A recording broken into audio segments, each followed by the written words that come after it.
Está no ar! O mais tradicional podcast sobre corridas do Brasil. Os comentários e o debate sobre automobilismo de um jeito que você só ouve aqui. A partir de agora, Bárbara Franzin, Thiago Raposo, Diogo Gomes, Thiago Rosa e Fábio Campos apresentam Café com Velocidade. Café com Velocidade. A dose certa na análise do esporte a motor. Bom, estamos então começando este segundo bloco de discussões a respeito do automobilismo, sempre colocando a dose certa nas nossas falas, nos nossos diálogos. E aqui a dose certa agora vai ser para a Fórmula 1, depois do bloco da Fórmula E, em que não tivemos a presença de Diogo Gomes, mas isso está sendo sanado agora, porque ele está entre nós, então a primeira coisa que eu tenho que fazer. Seja muito bem-vindo, Diogo Gomes, é um prazer estar mais uma vez falando contigo. É o seu recado de entrada, cidade edição 553. Grande Thiago Santa Rosa. Bom, vamos lá, né? Falar de Fórmula 1, um abraço para você e todos os membros aí da bancada e vamos começando 2018 agora, de fato, com o grupo cheio. Vamos lá. Muito legal, ele foi conciso, direto e vamos falar então direto e reto sobre Fórmula 1. Fórmula 1 aí que, como disse Fábio Campos no bloco anterior, nós vamos falar sobre ela sem saber muito, ou na verdade o ouvinte vai ouvir o programa depois, né, de já ter começado os testes desta semana. Então, o que a gente vai falar aqui, muita coisa, muito indicativo, vai já ter ocorrido durante a semana. É claro que aí eu já pontuo logo de cara para todos, não tem como estabelecer que A ou B vai acontecer, mas dá pra gente discutir muitas das coisas que envolveram a Fórmula 1 nos últimos tempos. Eu vou pegar, para começar, um e-mail aqui do Jailson Fernandes de Amadeu, que ele mandou um e-mail geralzão que eu acho que é bom para iniciar, para não começar direto com as discussões mais acaloradas. Ele fala assim, manda um olá pro pessoal do Café com Velocidade. Há tempos não consegui enviar um e-mail por causa da correria. Não é só você que não conseguia enviar um e-mail, Jailson. A gente também não conseguia fazer um programa digno, decente, com todo mundo junto aqui, mas a correria acabou, a correria fora do programa e agora é dentro do programa. Mas, agora é o e-mail do Jailson. Basicamente, sobre a pré-temporada da F1, é possível tirar alguma conclusão do que foi visto até então? Olha que eu acho que eu já respondi isso. Essa temporada vai ser um repeteco de Vettel e Hamilton? Fale sobre o futuro da Williams, sem Martini e com pilotos pagantes. E para Fábio Campos, fale mais sobre seu Twitter tratando de Bottas disponível no mercado para 2019. Então, segura aí, Campos, você já vai falar disso. Vou deixar o Diogo falar porque ele está chegando agora. Vai lá, Diogo. É possível tirar alguma conclusão? Vai ser um repeteco? Fale a respeito sobre o que você viu dessa primeira semana. Vamos lá. Jailson, obrigado pela pergunta. Olha, impressões, conclusões, eu acho que podem ser tiradas de 1 milhão de maneiras possíveis. Se elas fazem algum sentido, aí é outra coisa que tem que ser analisada com muito cuidado, né? Eu já vi 1 milhão de o que nós chamamos de power ranking, né? De força, nível de força. Tal equipe está em meio primeiro, tal equipe está pior. Isso com primeiros testes realizados, sendo que tivemos 3 dias de teste, né? Não foram 4. Tem gente que já sabe o grid da Austrália, inclusive.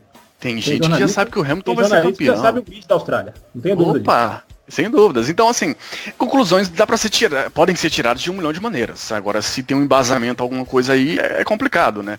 Você pode tentar ler algumas coisas, alguns fatos que aconteceram. Por exemplo, a McLaren perdeu a manhã inteira do primeiro dia e a tarde inteira do segundo dia por problemas muito pontuais, né? Na manhã do primeiro dia, a questão da porca, e na tarde do segundo dia, a questão de aquecimento do escapamento. Então, assim, Isso tirou muito tempo de pista dele. Estamos falando de 4 dias, que o terceiro dia não aconteceu, então diminui para 3 dias, e somando uma manhã e uma tarde de dias separados, a McLaren teve 2 dias de teste a menos. Isso vai pesar, sem dúvidas que vai pesar. Agora, não quer dizer que a McLaren vai andar em último, nem que vai ser campeã, mas você pode interpretar ali que, poxa, isso aqui não estava fora do plano deles, né? E aí quando vem a McLaren, com toda aquela questão criada, aí vem pintor, aí vem o motor Renault e tudo aquilo, e pedem 2 dias não, tá? 1 dia de teste por conta disso, ou de erro simples. Eu não vou dizer 2 dias porque o terceiro dia todo mundo perdeu na realidade, né?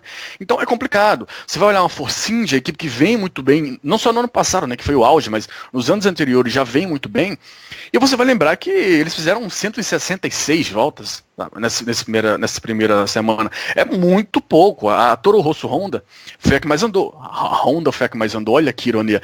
A Toro Rosso Honda andou quase que o dobro, andou 326 voltas. Então, assim, é uma diferença muito grande. O exemplo disso é o press release da Sauber, depois da mensagem para a imprensa, né? Depois dos treinos que eles fizeram. Olha, precisamos andar. A Sauber foi a quarta que mais andou, com 283 voltas. E a ideia deles, olha, precisamos andar, 283 voltas é muito pouco, não dá. A segunda semana tem que ter o tempo bom, tem que compensar. Meu Deus, 283 voltas comparado aos últimos anos é muito pouco. Assim, meio que desesperados. E foi a quarta equipe que mais andou, né? Aí quando você olha a Force India que fez 166, poxa, como será que eles estão?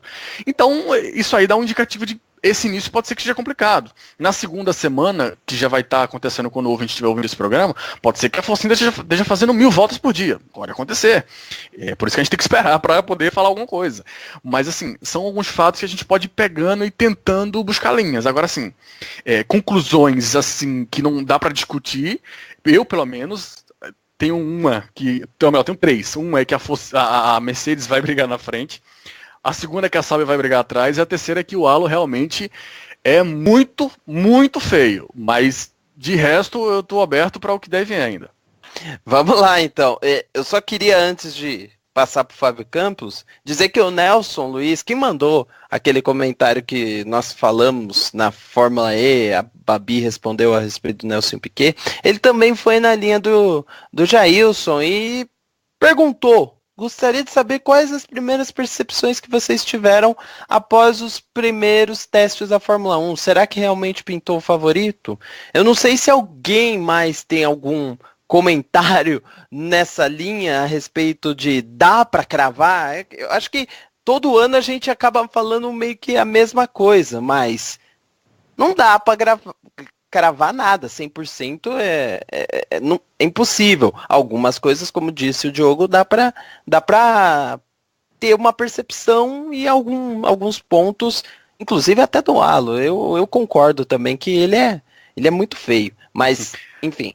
O ponto estético, né? Exato. O ponto estético acho que não é o mais importante para a discussão. Depois, até se for o momento, a gente discute alguma coisinha ou outra que pintou ali, mas vamos focar aqui no e-mail do Nelson e do Jailson. Alguém mais tem algo a dizer? Babi, Raposo? Tudo. O Diogo já fez aí uma boa colocação, embora eu já discorde de algumas, e já respondo o Jailson e o Nelson da seguinte maneira. Campos, não esquece que você tem que falar do Bottas também, hein? Ah, não, sim, isso aí mais pra frente. Vou querer falar do Halo também daqui a pouquinho. Não dá para tirar nenhuma conclusão, caros ouvintes, porque não é que os pilotos não andaram. As condições em que andaram são absolutamente incompatíveis com o que eles vão pegar ao longo da temporada. O carro de Fórmula 1 hoje, isso é um problema grave, devia estar sendo reforçado por essa situação toda que está acontecendo na Espanha, mas não estão olhando muito por esse ponto. A sensibilidade do carro de Fórmula 1 à temperatura é algo que atrapalha demais as corridas. E é algo que se reflete agora. O carro de Fórmula 1 ele é projetado para correr no calor. Ele tem uma série de sistemas de refrigeração que ele vai usar o ano inteiro. Então, você não põe isso à prova. Você não se pôs, não andou no terceiro dia. O que se andou no segundo, no primeiro e no último é quase irrelevante. É quase irrelevante. Porque é um tipo de condição que a Fórmula 1 vai pegar. É um tipo o desafio da Fórmula 1, talvez um dos principais, é como aquecer o pneu, como extrair do pneu o ponto perfeito. Não é possível fazer isso com essa temperatura que eles andaram, porque eles andaram no frio. Então como que um carro vai trabalhar o seu aquecimento ou não, né? ou até não aquecer tanto, mas como que ele vai fazer a sintonia fina do seu trabalho com os pneus no frio, sendo que ele vai trabalhar com isso, né, no calor praticamente o ano inteiro. Porque a Fórmula 1 pegou em Barcelona, não vai pegar em lugar nenhum, que é temperatura de 0 grau. Não vai pegar. Pode pegar corridas frias? Pode. Fez frio em São Paulo, nossa, todos lá de jaqueta, 15, 17, por aí.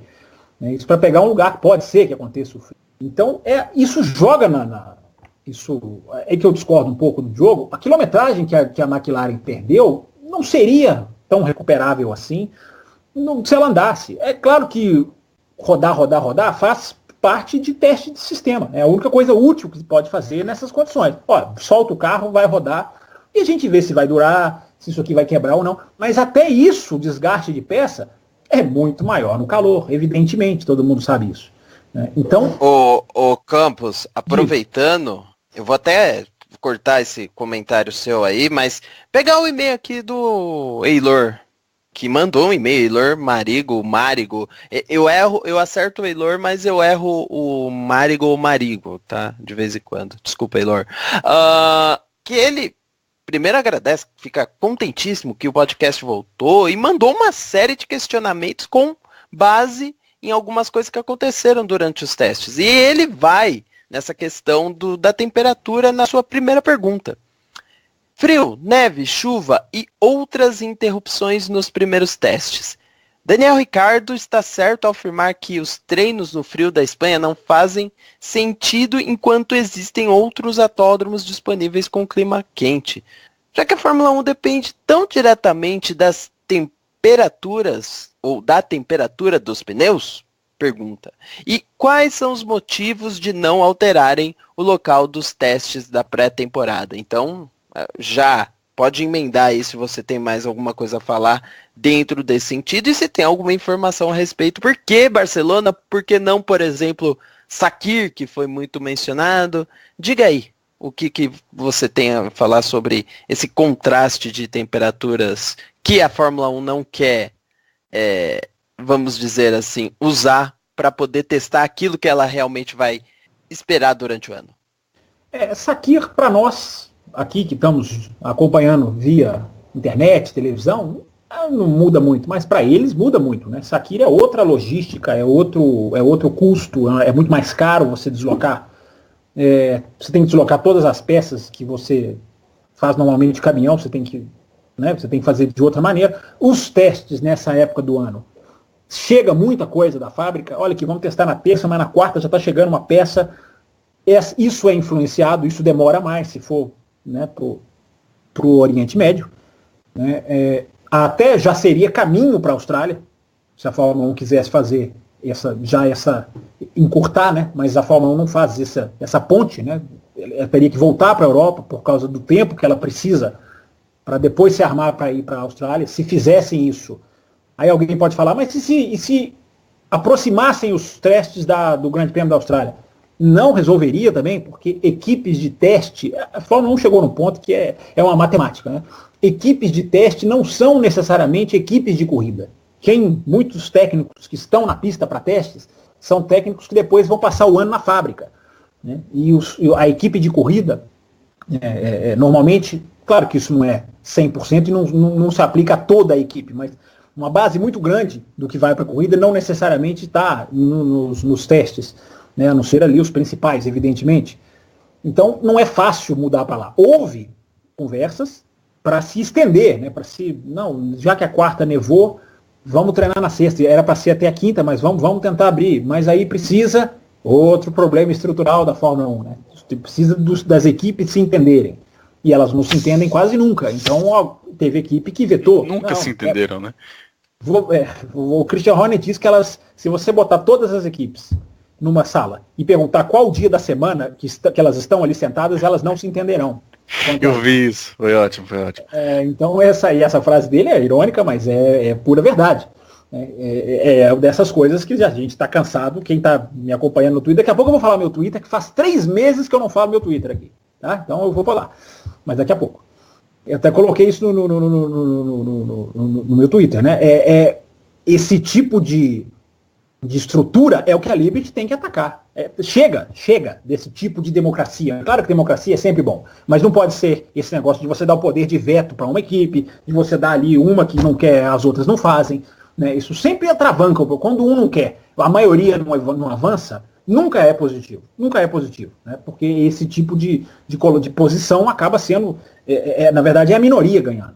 Então, essa estrutura atrapalhou, que eles poderiam estender, e é engraçado, né? Porque ficaram uma semana inteira com frio, né? Neve, meu Deus, neve. Eu, porque tenho uma história lá com a pista, eu fiquei embasbacado de ver neve num lugar onde eu passei mal de calor. Né? A única coisa que eu queria era ter visto a árvore que quase salvou a minha vida. Teve uma árvore que praticamente salvou. Eu torci para ver essa árvore na televisão toda coberta de neve. Mas não foi possível, porque ela está lá atrás das arquibancadas, então é claro que não iam mostrar. Mas é curiosíssimo você ver um lugar que faz um calor absurdo em maio, numa temperatura de neve. É curioso, é curioso. Mas enfim, passaram por tudo isso, tendo a sexta-feira com a temperatura muito melhor, né, pararam na quinta, né, encerrou na quinta. O sábado e o domingo, as informações é de que a temperatura também estava muito melhor. Nessa semana que estamos já, parece que também vai se estabilizar, mas ainda será mais frio do que o normal, isso é importante, né? Eu estou vendo muitos lugares divulgarem, não, agora sim, as temperaturas, vai dar. Vai dar entre aspas, porque ainda não vai ser temperatura de normal que a Fórmula 1 pega. Qual a temperatura lá? Você diz hoje?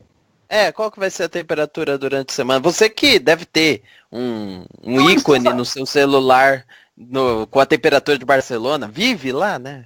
Não, eles falam que vai ficar em torno de 10, 15, o que é muito pouco para a Fórmula 1. A Fórmula 1 vai trabalhar com 30, vai trabalhar com 40, de pista 50, né, de asfalto.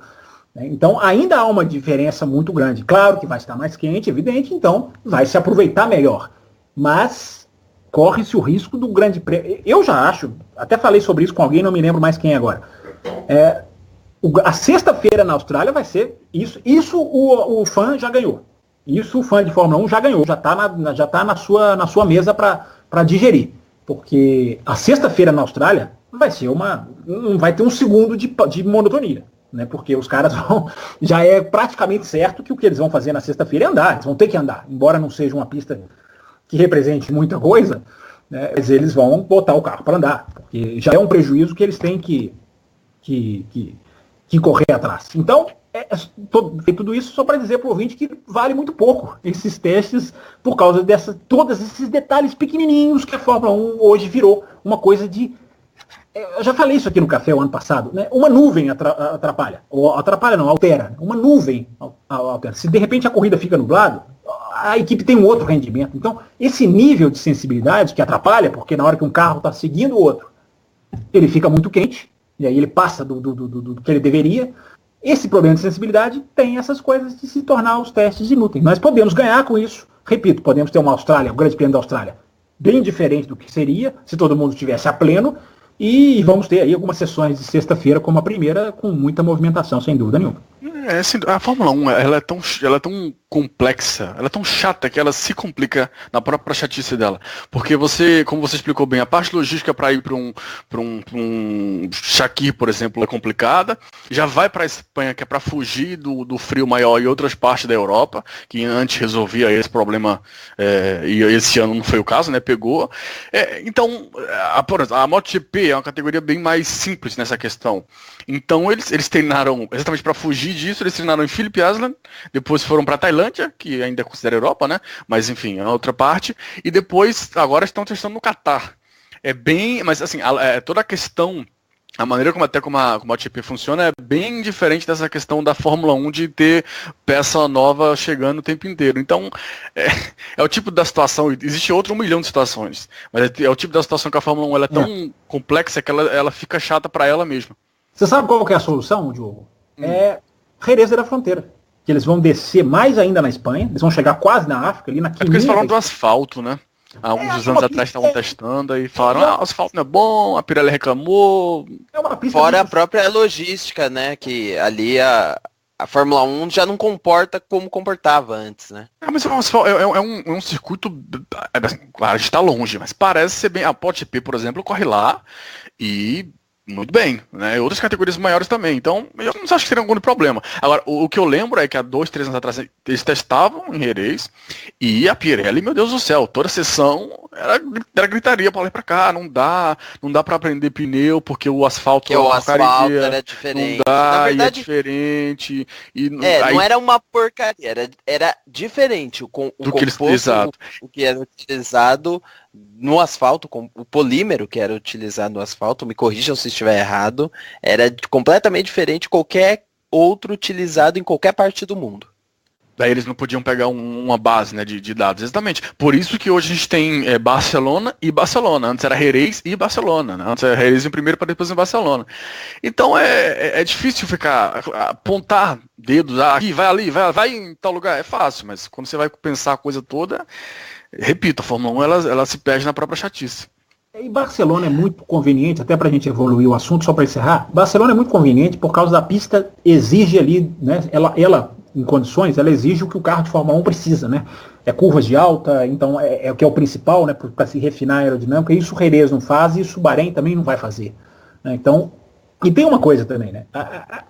A Europa recebe uma onda de frio que é quase que inédita, né? Não é uma coisa assim normal. Então, se não fosse essa onda, e a gente não sabe, né? Porque a gente não sabe como é que vai ser o tempo daqui a um mês, daqui a 2 meses, o ano que vem pode até piorar, a gente não sabe o que está acontecendo. Né?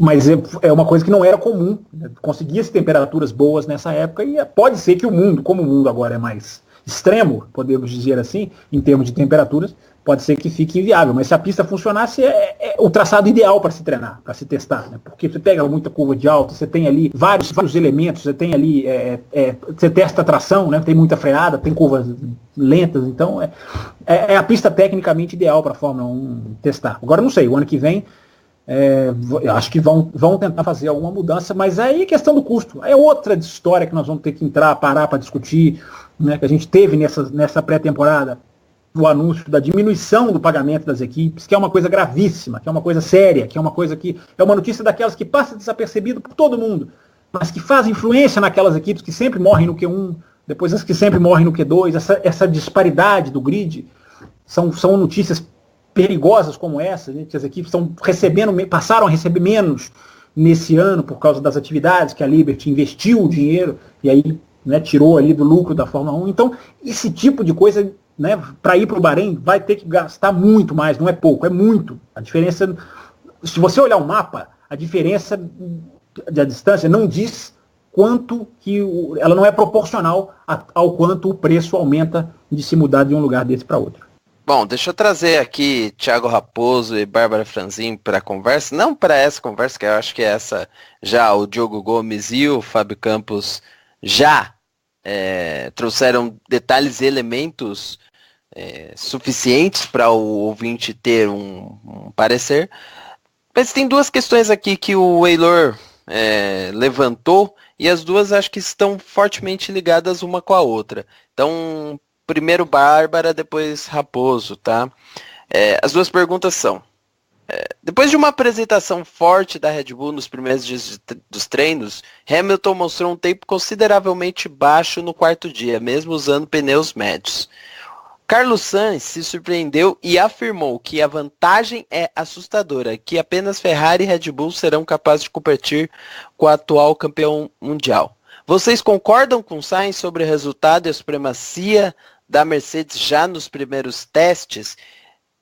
E digo mais, isso já não seria uma forma do Sainz estar jogando a toalha e falar que a Renault não vem esse ano? E a segunda pergunta é: Christian Horner afirmou que, sendo os casos de 2018 uma evolução do ano passado, a Mercedes poderia se tornar imbatível caso conseguisse resolver alguns claros problemas aerodinâmicos que haviam no carro anterior. Vocês acreditam que essa continuidade do projeto do ano passado pode beneficiar as grandes equipes ou dará chance às demais para chegarem mais perto? Babi, Raposo? Bom, vamos lá então. Da primeira pergunta, falando sobre Mercedes, eu acho que a gente seria muito ingênuo, né, se não apontasse a Mercedes como uma das favoritas, tendo todo o histórico que ela fez nos últimos anos. Seria muito interessante também se mudasse, mas eu acho que aí só se a gente tivesse realmente, metade das regras chacoalhadas para que alguma coisa pudesse acontecer nesse sentido, ou que alguma outra equipe desse um pulo do gato muito grande para conseguir tirar a Mercedes dessa jogada. Então, a minha primeira impressão é que eles devem continuar aí nessa liderança. Eu ainda não quero apontar, vão vencer com o pé nas costas, faltando 8 corridas para o fim da temporada, que eu acho que não é isso que nenhum que está aqui gravando esse programa deseja, né? A gente sempre torce para ter muitos acontecimentos, que outras equipes consigam chegar e melhorar de desempenho no início, ao longo da temporada, para conseguir bater de frente. Mas não tem como não dizer que Mercedes é um nome muito forte, é um nome favorito. E sobre o Sainz, eu não sei se eu já interpretaria dessa forma. Acho que é um pouco prematuro, né? A gente está falando de cenários aqui muito prematuros, que não dá para a gente mesmo cravar e afirmar que isso vai acontecer durante a temporada toda.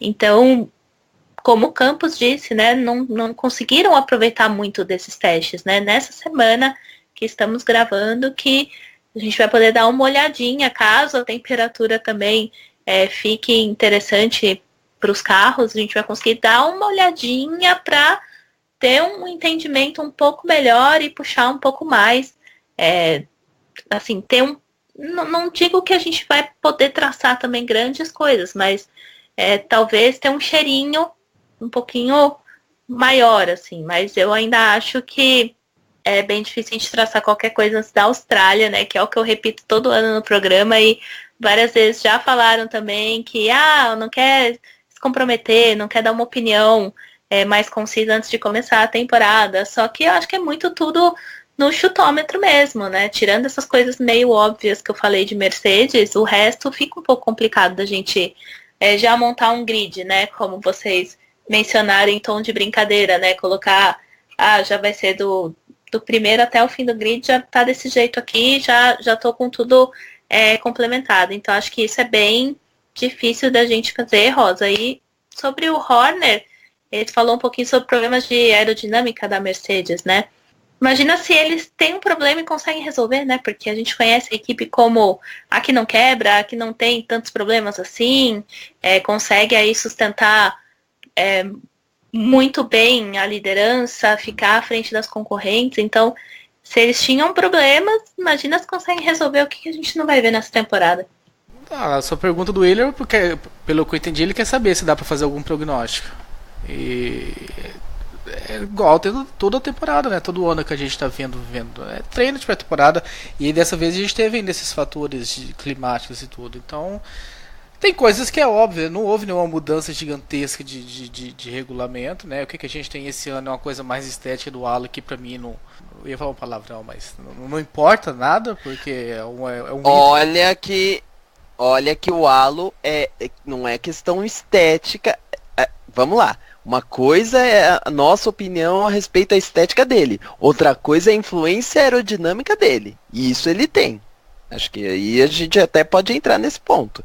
Influência tem, e algumas equipes já falaram que eles precisaram fazer adaptações para poder levar o ar de cima do carro para baixo. Às vezes eu inverto, tá? Não sei se é de baixo para cima, mas enfim, tem algumas variações por conta da entrada desse apêndice aerodinâmico, nesse caso. Mas não é isso que as pessoas que falam que não gostam do halo falam que não gostam do halo. Não gostam do halo porque deixa o carro feio. Eu tô falando pelo que as pessoas estão falando, não da influência que ele tem, se deixa de influenciar isso, se influencia aquilo. Agora, eu tô falando que questão de mudança de regulamento, os motores seguem os mesmos, o desenho dos carros os mesmos, os pneus, apesar da Pirelli vir com compostos novos, mesma dimensão, basicamente a mesma coisa. Eu acho que não era para se esperar realmente grandes mudanças, tá? A Renault assumiu o carro veio como montadora recentemente, ano passado não deu ainda para mostrar muita coisa, talvez esse ano dava para a gente esperar alguma coisa mais da Renault. A McLaren com troca de motores também, às vezes, dava para a gente fazer alguma especulação. Agora lá na frente eu acho muito difícil, sabe, a gente vê mudanças. Eu acho que Mercedes segue sendo Mercedes. A esperança para ver se a Ferrari vai achar algum décimo ou outro para conseguir chegar, para conseguir brigar. Red Bull, que todo mundo esperava que não fosse fazer força, né? Nos últimos anos aí surpreendeu e conseguiu vitórias e tudo mais. Pode continuar sendo uma bela surpresa, mas se a gente for basear só nos tempos de pré-temporada, teve todas essas influências aí.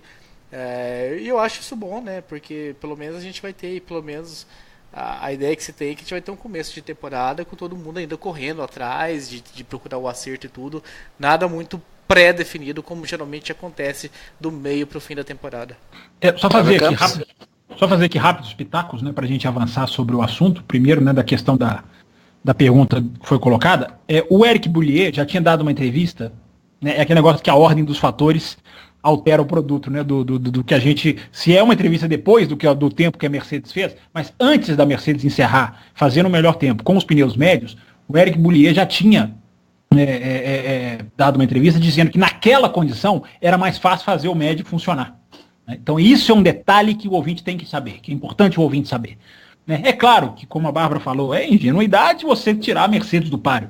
Mas esse tempo que a Mercedes fez de pneu médio, que normalmente assusta as pessoas, meu Deus, fez um tempo assim com pneu médio e os outros com o hiper, né, o hiper soft, não conseguiram. Eles lá dentro da Fórmula 1 já sabiam que nessa condição, extrair desse pneu, o pneu médio, não é que ele virou o melhor pneu, mas ele virou talvez o mais fácil de colocar em funcionamento. Então até isso... Lembra que no ano passado tinha problema, a Mercedes, um dos problemas era que tinha problema para aquecer o pneu os compostos mais macios e ter uma aderência melhor, tanto que muitas provas, quando eles optavam por stints mais longos de corrida, eles usavam os pneus compostos mais duros para poder fazer, por gerar esse melhor desempenho, né? Para ter esse melhor desempenho do carro. Exatamente. Então, isso é importante se colocar. E eu não sei, alguém falou sobre o Halo? Esse assunto morre agora ou tem mais alguém falando sobre ele aí nos e-mails? Pode falar. Não, pode falar. A gente não tem uma... Rapidinho. Não tivemos uma pergunta específica, até porque é um assunto, de certa maneira, que a gente já tratou ao longo do tempo, mas retornou, claro, porque os carros começaram a aparecer com Halo. Isso, exatamente, é isso. Agora realmente ele chegou. Né? Antes era aquele, nossa, um usou, outro assim, outro assado, não viu, achou, não achou. Agora ele chegou. Né? Então agora já deu para se tirar algumas conclusões. Né? Eu concordo, até escrevi sobre isso. Eu acho que a questão estética ela vem até, é a segunda mais importante. A minha contrariedade ao equipamento é o que ele representa. Né? Ele representa um excesso de segurança que para mim... se você for levar o pé da letra, você não larga no domingo à tarde. Não precisa fazer ninguém correr. Se você levar a segurança ao extremo pé da letra. O que me assustou, no caso do Halo, é não estar conseguindo identificar os pilotos. Não sei se o Diogo ou algum de vocês também teve essa sensação. Né? Isso é muito pessoal. Muito pessoal. Tem gente que identifica o carro da maneira que acha melhor e tem lá o seu modo. Eu sempre identifiquei piloto pelo piloto, pelo capacete. E isso eu achei muito mais estranho do que eu achei que seria. Claro, posicionamento de câmera, outras pistas, as arquibancadas, a gente já citou aqui. Né? É claro que isso vai variar. Mas me esforcei para tentar identificar piloto, né, em imagens. Claro que em foto não existe, mas nas imagens em movimento, nas filmagens... Eu achei difícil me identificar piloto. E eu acho isso perigosíssimo. Isso me incomodou demais. Isso eu acho perigoso, porque é aquele negócio, né? A identidade da Fórmula 1, que ninguém vai desligar a televisão por causa disso, ou talvez não o fã de longa data, mas para pescar o novo, que fascina pelo visual, porque a Fórmula 1 fascina pelo visual. Não adianta a gente querer jogar a parte estética na gaveta, trancar e jogar a chave fora, porque a estética é importante para você atrair. Né, para você conquistar, para você, né, é por isso que eu gosto da discussão do layout dos carros, muito mais do que bonito ou feio, isso aí cada um vai achar, mas a questão da criatividade, que foi uma que eu fiquei batendo na tecla aí nesses meses para trás, Porque é importante, você conquistar visualmente é fundamental para um esporte que envolve a plasticidade, que é a Fórmula 1. E nisso, não sei se o Diogo falou aí alguma coisa no fundo, até queria ouvir, isso me assustou muito. Não, eu também tive dificuldade e as Shark Fin, né, aquela parte na tampa do motor, ela foi diminuída por conta das regras, né? Então as equipes seguiram, então naturalmente teve uma quebra de espaço ali para a exposição dos números, que já é algo que não é tão batido assim. Então, por exemplo, será o número 2 do Van Dorn, se dá para ver bem claro, porque o carro da McLaren é laranja e o 2 é um azul bem claro. Mas a Force India, que tem aquela transição de cores rosa e branco, ainda com uma série de patrocinadores, e até tem uns novos que é bom, mas é tanta informação no carro que se olha e não dá. E quando você olha para frente do carro, para o que seria a face do piloto, você vê só o ralo e ainda mais um ralo rosa, bem na frente. Então, dificultou sim. Eu senti essa dificuldade. Assim, talvez até seja algo que a gente acostume.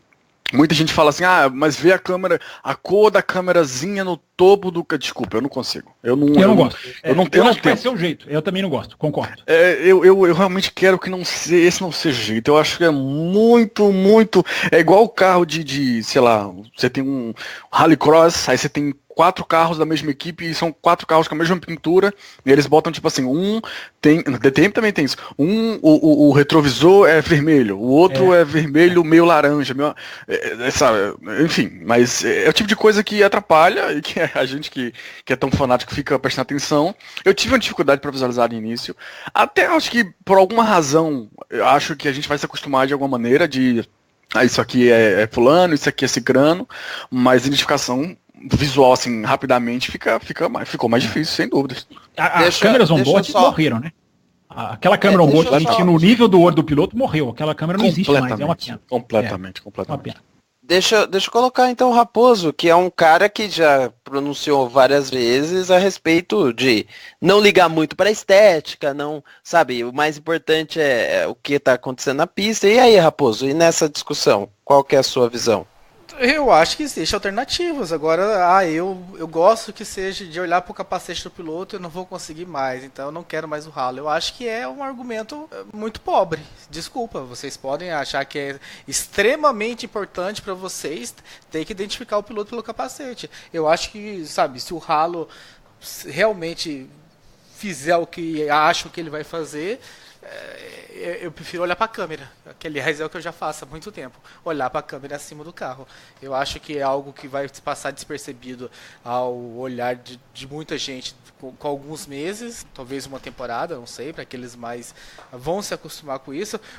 Possivelmente, eu até acredito que se daqui 8, 9 anos se tirarem o ralo da Fórmula 1, vão estranhar, nossa, mas como ficou estranho esse carro sem o ralo, como já aconteceu quando mudaram o carro de 2008 para 2009, que foi aquelas mudanças que todo mundo achou feio, e agora que voltaram atrás, todo mundo achou feio novamente, ou a grande maioria, né, para não generalizar.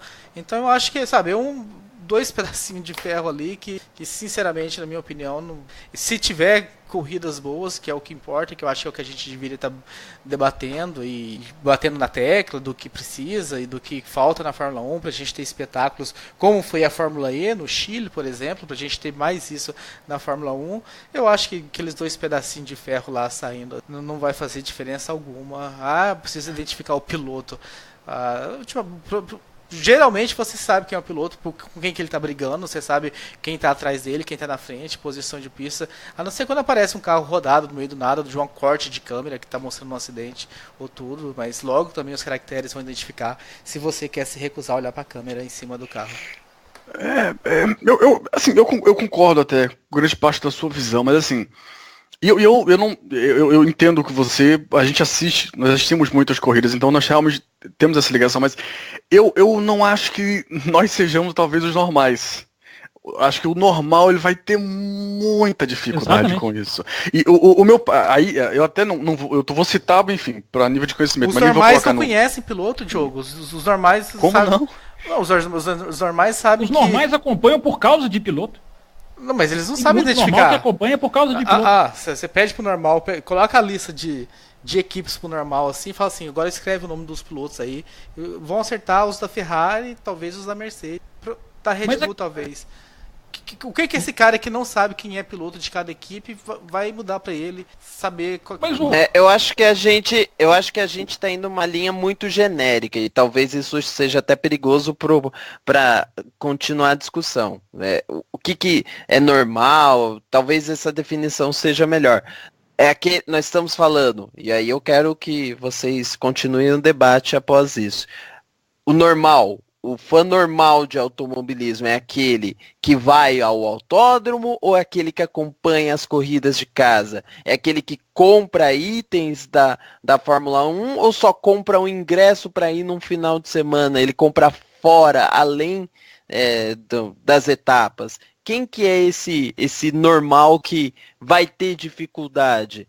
Talvez isso seja bom a gente falar antes de entrar numa discussão sobre o que vai afetar de fato o halo para esse tipo de telespectador, para esse tipo de pessoa que vai às corridas assistir, porque além de tudo, eu acho que são dois impactos diferentes. Um é para quem assiste no autódromo, que a gente já viu o halo lá no autódromo e falou, bom, não percebemos o halo, mas eu não tive uma preocupação que foi colocada agora, que é a visualização dos pilotos, que o Fábio Campos mencionou. Eu não tive. Na época eu tive a ideia de olhar o halo, especificamente, não o piloto.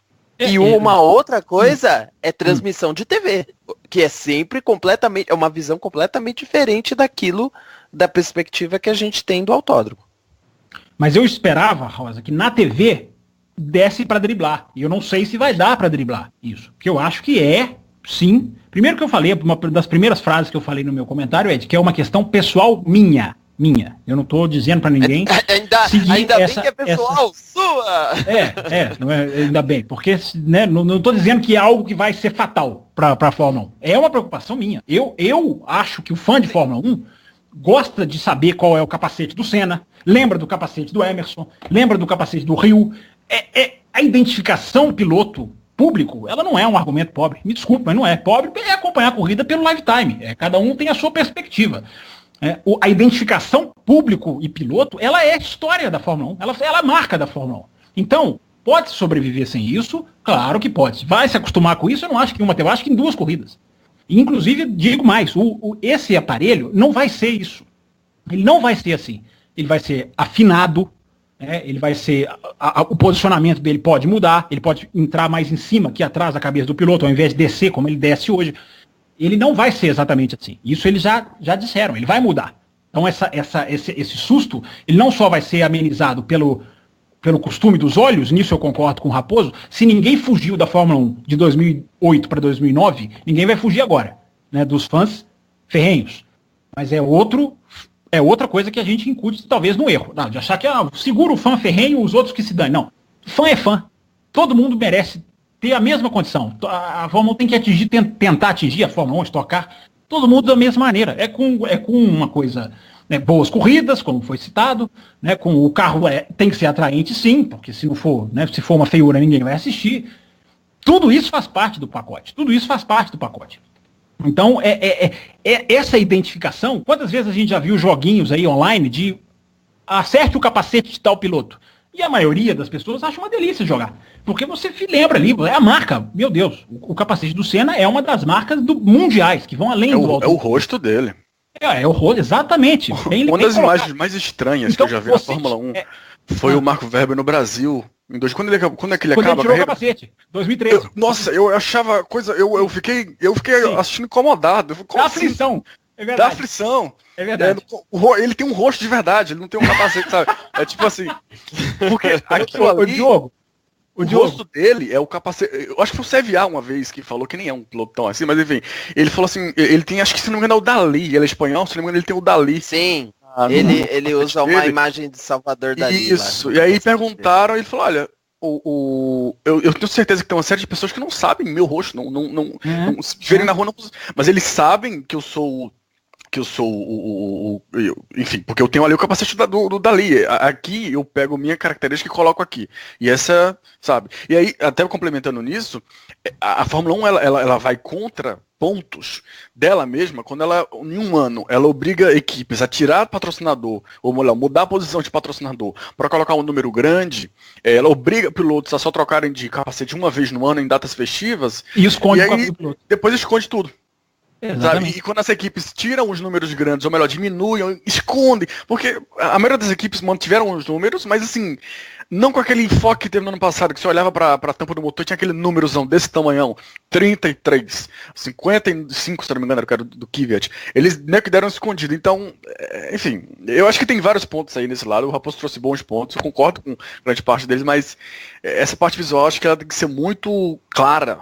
Eu tenho que olhar, eu não vou nem usar o Diogo, porque eu sou mais aficionado, mas o cara que assiste, talvez não assista as 20 corridas, mas assista 10, ele tem que olhar para a Mercedes e saber que é a do Bottas, ou a do Hamilton, ou enfim. É verdade, exatamente. Alguém mais quer comentar alguma coisa a respeito? Bárbara Franzin, você tá quietinha aí?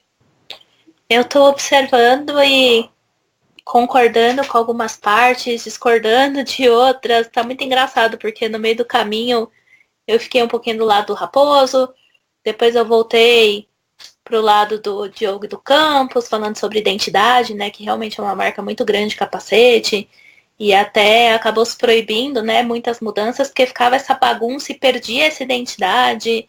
Mas eu ainda acho que a gente vai acostumar super rápido com o halo, e que em poucas corridas realmente a gente não vai reclamar tanto, mas eu quero ver essa câmera, porque é uma característica, né, já é marcante da Fórmula 1, você olhar a visão do piloto, né? E aí se tem um ferro ali na frente, né? Fica Não, ela não existe mais, Bárbara. Você não vai ver porque ela já não existe mais. Agora só existe aquela acima da cabeça que é voltada para baixo. Aquela, ela já não é mais nem colocada, ela já não está sendo mais nem colocada porque ela vai ver o ferro. Não tem o que mostrar, né? Então, acho que essas adaptações, para mim, vão ser mais difíceis do que pensar que tem um elemento novo ali. Mas, ao contrário, né, de muita gente Daqui a pouco aparece totalmente... uma câmera, Bárbara, na ponta do halo lá, que dá uma outra visão. Não, vai aparecer. Vai aparecer. Não, mas só para terminar, ao contrário de todo mundo, que eu vejo bem contra, né, o halo na questão de segurança mesmo, eu ainda tenho as minhas dúvidas se vai ser realmente eficiente ou não. Então, estou um pouco curiosa nessa parte. Última coisa, prometo. Fala aí. Vão colocar uma câmera no Halo, virada para frente, e a Fórmula 1 se torna... Fábio Campos. Vamos falar ralo, porque existe a palavra em português. Ralo. Tudo bem. Eu falo muita palavra em inglês aqui nesse programa. Pessoal eu tenho que ser corrigido. Mas vão colocar uma câmera nele, virada para frente, e a Fórmula 1 vai se tornar o primeiro esporte na história do mundo em que o fã tem uma visão melhor do que o próprio participante do espetáculo. Não vamos esquecer que essa é a mesma Fórmula 1 que acho que 1 ano e meio, 2 anos atrás, pediu, acho que foi para Red Bull ou para Toro Rosso, mudar um detalhe aerodinâmico no nariz, né, do carro ali, por conta das câmeras, porque ali mais ou menos onde a suspensão pega no chassi, você tem as câmerazinhas que ficam do lado, que estão fazendo entender bem, a Toro Rosso, acho que foi a Red Bull, moveu um pouquinho essa câmera um pouquinho para trás, e a Fórmula 1 falou, não, tá no regulamento, a câmera tem que estar nessa posição. E aí teve que voltar a câmera nessa posição, teve que mudar a ponte de suspensão, enfim. Eles vão achar, vão colocar no ralo, apesar de ter ali uma posição até que já estão usando como ponto aerodinâmico, e que no futuro eu acho que vão começar a colocar a marca ali, igual a Ferrari colocou o escudeto dela, mas vão achar um jeito, isso aí sem dúvidas. Eu não duvido nada também que eles vão colocar essa câmera, fazer virar 360, ainda vão ganhar mais publicidade em cima disso. Olha, a primeira câmera que você tá vendo... A Fórmula Indy já tem uma câmera 360, né? Vem aí. Não no halo. Vem aí uma transmissão da Fórmula 1 na Austrália, com até musiquinha nos replays. Aguardem. Até musiquinha vai ter durante a corrida, que é uma coisa que já acontece na Fórmula E. Vamos ver como é que vai ser na Fórmula 1. Vamos ver. Tem muita coisa na Fórmula 1 para Melbourne que a gente vai se surpreender, pelo menos do ponto de vista estético, né? Estético nesse sentido, né? De transmissão, inclusive. Até porque no ano passado a gente teve várias decepções com os GCs que eram utilizados, né? Prometeram um monte de coisas e tiveram que voltar para trás porque o sistema antigo foi atualizado, mas as novas atualizações não foram bem aceitas e tiveram que voltar. Vamos ver para esse ano. Não funcionava, né? Essa é a questão. Ele pode ser Nesse ano, agora 2018, prometem uma transmissão revolucionária, que vai ser tudo novo, caracteres de uma maneira totalmente nova. Vamos ver.